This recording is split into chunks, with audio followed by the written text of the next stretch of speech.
कोई नहीं, गोली मार दियो। बात करो, मुझसे तो बात करो, मुझसे तो बात करो, कोई बात नहीं, बात रखो अपनी। आप बंदा मार दिया सर इन्होंने। हमारा भाई मार दिया, गणेश दिन तक बीमार था वो। उस तक बार बार इलाज के लिए जा रहा था वो, इलाज के लिए नहीं जाने दिया। आज दिन में 1 बजे भी उसका पापा आ रहा था लेने, ताऊ जी जाने नहीं दिया। उसके ताऊ जी को भी गाली बकी उन्होंने। वो उल्टी गिर रहा था, छाती पकड़ के बोल रहा था कि सांस गिर रहा था उसका, मरूंगा मैं, जाने नहीं दिया उसको इन्होंने। लास्ट कई दिनों से कह रहे थे इसको घर जाने दो, आप मेडिकल फैसिलिटी यहाँ नहीं दे पा रहे, इनके घर वाले देंगे, पर इन्होंने जब भी घर भी नहीं जाने दिया। बैरिक में उल्टी कर करके इस भाई ने रात में पैर दबाएंगे। उसके साथ ये दूसरा चांस है। इस हफ्ते में जो है ना, पिछले हफ्ते भी ये गया था, पिछले हफ्ते भी इसके पिताजी उसके है नहीं और उसके सिर्फ मम्मी है, और उसके जो है ना खूब सेवा कर रहे थे। लेकिन जो है ना इन्होंने क्या हुआ पूरा प्रकाश डालिए। एक लड़का बीमार था इस ट्रेनिंग सेंटर में, पिछले 1 हफ्ते से पानी नहीं। लड़के बीमार हो जाते हैं, उनकी कोई सुनवाई नहीं, ठीक है, एकदम घटिया से हॉस्पिटल में। हम कोई सिविलियन नहीं है, नौकरी लगे हुए लड़के हैं यहाँ पे, ठीक है। ऐसे ही किसी भी सिविलियन से हॉस्पिटल में, सरकारी हॉस्पिटल में भेज दिया, वहाँ कोई स्पेशल व्यवस्था नहीं, कुछ नहीं। लड़के रात दिन यहाँ सुबह 4 बजे से लेके रात के 8:30-9 बजे तक ट्रेनिंग चलती है, कोई मतलब नहीं। उस लड़के की 3 दिन से तबीयत खराब, उसको कोई इलाज नहीं, कोई मतलब नहीं। आज उस लड़के की हिम्मत इतनी भी नहीं थी कि वो बेड से खड़ा हो जाए। उसे जबरदस्ती ग्राउंड पे बुलाना, जबरदस्ती बेकार उसी हॉस्पिटल में भेज देना। उसके माँ बाप आए लेने के लिए, उसके हाथ जोड़ते रहे और उनको गाली देके भगा दिया कि जाओ यहाँ से निकलो तुम। उनको गाली देके भगाया गया। ना कोई इंसानियत जैसा व्यवहार, ना कुछ, बस ऐਵੇਂ ही धक्का पेल चल रही थी।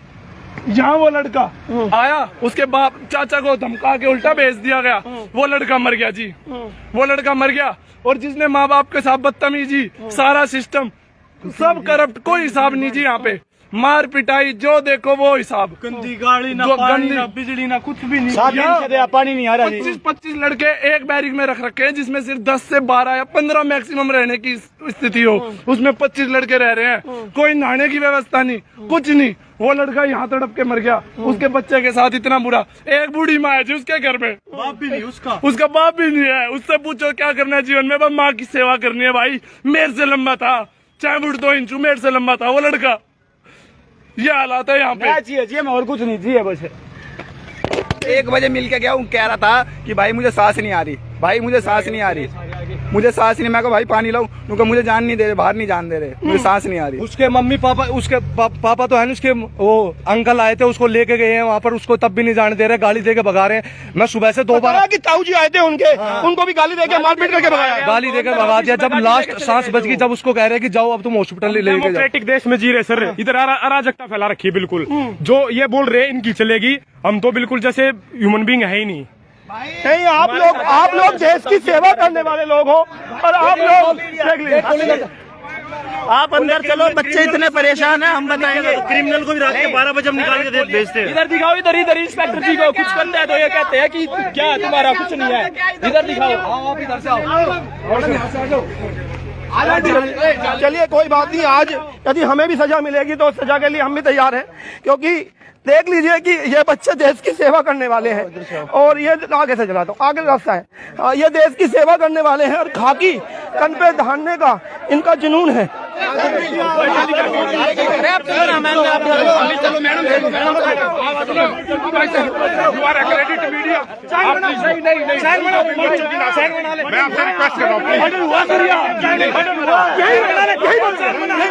नहीं बोल लीजिए, यही बोल लीजिए, आप यही बोलिए।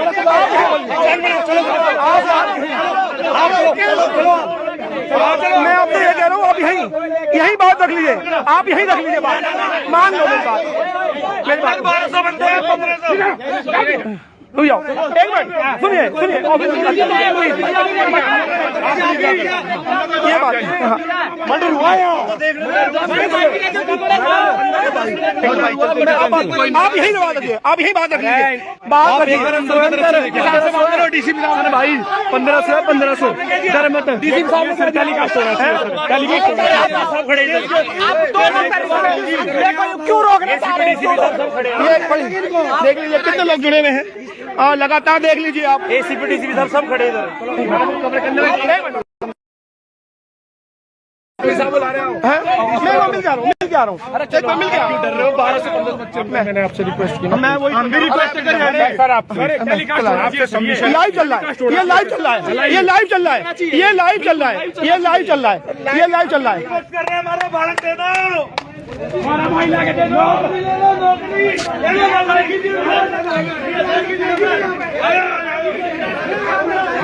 एक बार मैं बात एसीपी डीसीपी साहब सब इधर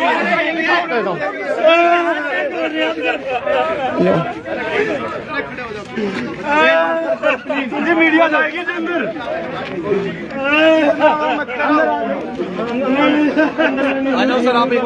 मैं एक बार सर से बात कर लेता हूँ, मैं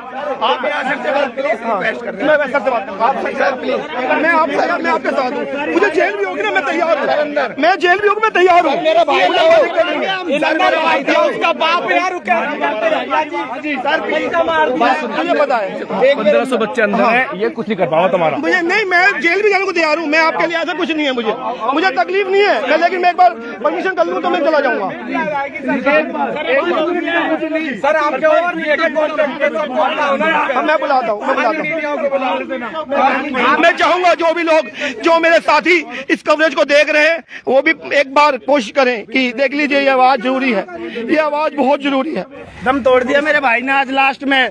सब इन्होंने इतनी लापरवाही करी है, अगर थोड़ी सी भी ये ढंग से अगर कागज कार्रवाई या भेज देते, इसको घर भेज देते, घर वाले अपने आप देख लेते, कहीं तो इलाज चलाते। जग प्रवेश हॉस्पिटल है, उसमें चाहे पैर में दर्द हो जब भी पैरासीटामोल देते हैं, सर में दर्द हो जब भी पैरासीटामोल देते हैं। और सर ये एक बात और है, ये हमारे 192 बच्चे हैं, को टोटल 200 बच्चे हैं, 200 में से daily hospital daily sir daily बुला लीजिए 200 में से ना, सुनो नंबर लीजिए 913659। डेली ना ये 200 बंदों में से पता क्या बोलते हैं, तुम इस दिल्ली जेल वाले हो गया, 30-30 बंदे आउटडोर जा रहे हो, तुम पर रेड बैन चलेगा, तुम्हारी नौकरी खाएंगे, तुम्हें स्टेट फॉरवर्ड टर्मिनेट किया जाएगा।